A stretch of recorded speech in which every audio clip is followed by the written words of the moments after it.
Oh, hello again, everyone. Welcome back. Thanks for visiting once again. I seem to be saying that rather a lot lately, and I'm continuing to make films because, for some strange reason, people keep subscribing to this channel, which is it's most pleasing actually. I'm unsurprising as well, to be honest with you, because as many of you will no doubt know, I've just once again tipped over a bit of a milestone in the sense that it's become 900 subscribers now.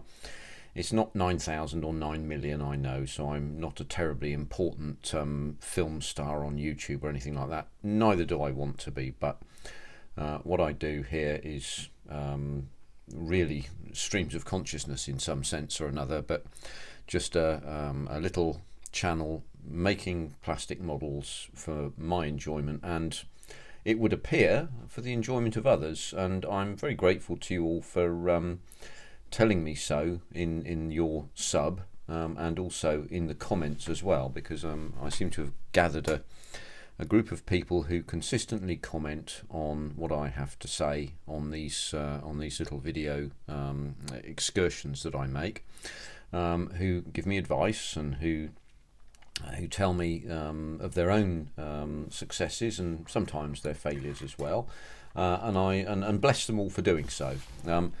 I had no idea, quite honestly, that when I started doing this, that this is what would happen. I felt that there was a very strong possibility that, excuse me, that I would get something like 60 views a video or something, maybe 100 if I was jolly lucky. And that would be about the size of it, and never thought that I would get to 900 subscribers, quite honestly, and therefore within sight of 1,000. And every time, therefore, I keep thinking, Ari, we've hit peak Zinzan here. I keep being confounded. So thank you to you all. If you're still watching after about 2.5 minutes, then thank you to you. I hope to continue to do this in some manner or another, and to provide good quality, or as good a quality as I can give anyway, videos of my experiences. And if my misadventures happen to provide you with assistance, then I'm very pleased. And if, once again, my peregrinations into modelling land, shall we say, provide you with some pleasure too, then I'm greatly happy about that. So anyway, that's that out the way, shall we say, in terms of overt sentimentality. Thank you all anyway for tuning in and watching and doing all that stuff. As you'll know, there are a couple of projects I'm doing at the moment. One is the Focke-Wulf, and I had a small filming disaster a few days ago when I was putting together another part of this. So those of you who watch my videos will know that I got as far as doing the fuselage and not actually putting the wings on yet. Well, I've now done the wings and the tailplane, because it wasn't really good enough for me to screen this when I was constantly barking and coughing and going every 2 minutes or so. Things are better now, and as you can probably hear from compared to the last video, my voice is a little better. So I thought I'd try it, but what I've done is I've put these wings on, and as you can see, it's pretty uneventful. There wasn't really anything to see there in any meaningful sense. This join here is jolly good and it's come in really very nicely. The join up to the wing root here, where the flap sits, is good, and that's absolutely fine, and it's the same on both sides. So this, with one exception, went all together really very nicely. As you can see, this is the real exception here, which is that this little section here, which is the part of the wheel wells and also the junction where this is the lower exhaust stub outlet here, where this joins at the front. It's, I think, pretty good, and it's quite important to get that right. So that's come in better. But the one at the back, as you can see, and we'll just zero in on that a little bit, as you can see, there is a little bit of a gap there, which you can see just along here. This isn't quite glued in yet, but it's still pretty solid.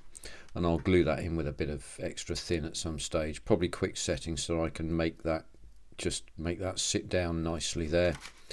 This side seems to be okay. There's not really a joint there, as it were, in terms of a step, so it's all gone pretty well, to be honest with you. The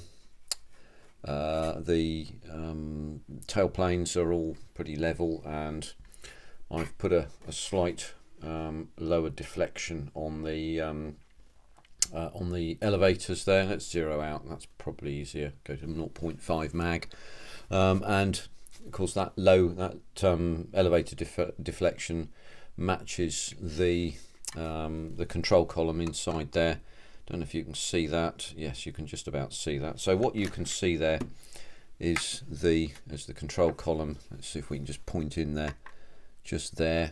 And one of the minor faults with this kit is that control column is a straight line. In other words, it's precisely straight after that fashion, when actually what should happen is that I'll just make a piece of blue tack, and no, I won't do that because that would not be right. But what should happen is the top of the stick should point slightly away to port here, like that. Now the reason for that, and I'll zero out again, the reason for that is when a pilot takes hold of the stick, if it's straight upright, then his wrist is pointed in a strange direction, which if you were to have to hold the stick for a long period, you would get a bit of a problem there. So it's twisted over like that so that your wrist can be straight. Now it's exactly the same with the spade grip. So the spade grip on a Spitfire is circular, and as you grasp the spade grip in that fashion, you can hold it so that your wrist is straight, and then when you want to use the guns, or switch between guns and cannons and so on in the later marks, then you can do that. So that's not quite accurate, but there we are. These are some of the limitations of these kits, and look, most people won't notice that.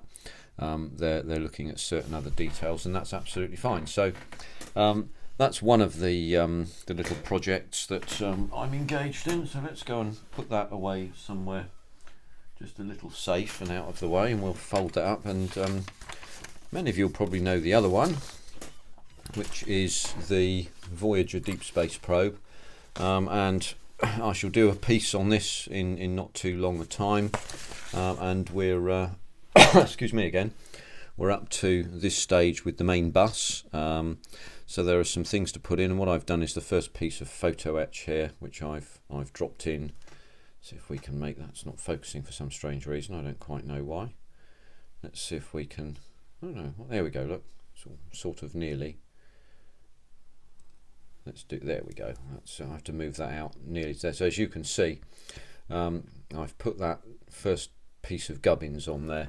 Now I think the photo etch makes the whole thing look a good deal better, because if we look at the original fit and how that would look, it's really quite different. This is a bit more monolithic, it's quite a lot thicker. Actually, you can see that's slightly off center there, that it's further out on this side than this side, but hopefully it's only you and me and the rest of the English speaking population of the world that will see that. So there we go. So I've put that on. There are some extra bits and pieces to put on, frameworks around these little things here, and that will be the subject of my next video. So if you stick around and tune in the next few days or so, then you'll get to see that. But with all that, that's the updates as they stand up to the moment, and thank you all very much for tuning in so consistently and unfailingly to give me your feedback, which I'm always delighted to see. I'll bid you all farewell until the next time. Keep modelling, keep doing it, and obviously, as usual, give me your comments whenever you see fit to do so. Thanks very much for tuning in once again. See you next time. Bye for now.